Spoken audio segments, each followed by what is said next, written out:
And Dan Neal waxes poetic for us here at the Wall Street Journal about some of the most powerful and beautiful cars on the planet.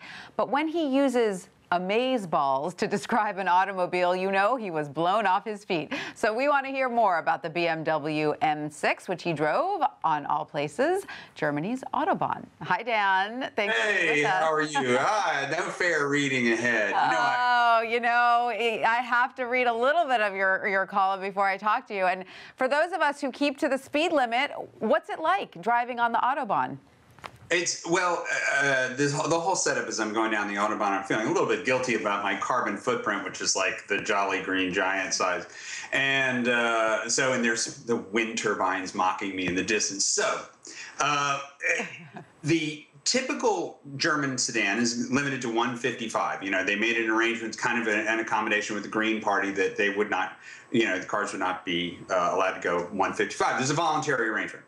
In certain German cars, though, this BMW, for example, the speed limiter is quietly, discreetly raised.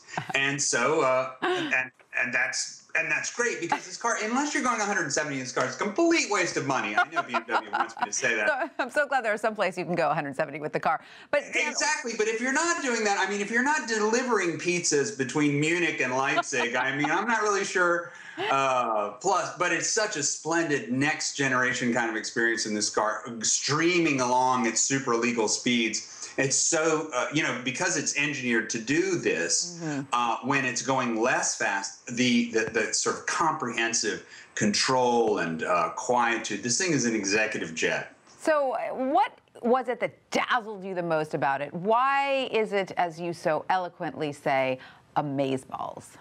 Yeah, well, the latest edition it's totes Amaze-Balls. Totes Amaze-Balls. No joke is too good that you can't drive it into the ground.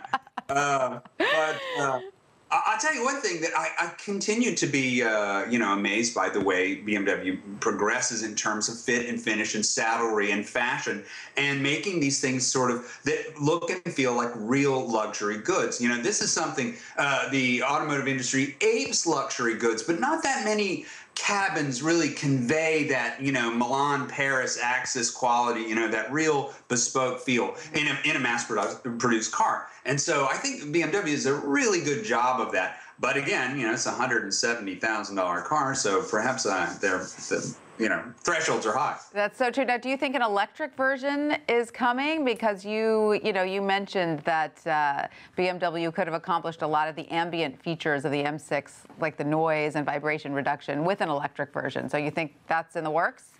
Yeah, I got to tell you, the automotive hangover that's coming to Europe is going to be pretty amazing, and it's going to be transformational. And one of the things that is transformational is when, when we really begin to grapple with the automotive sector's contribution to greenhouse gases and the regulatory response.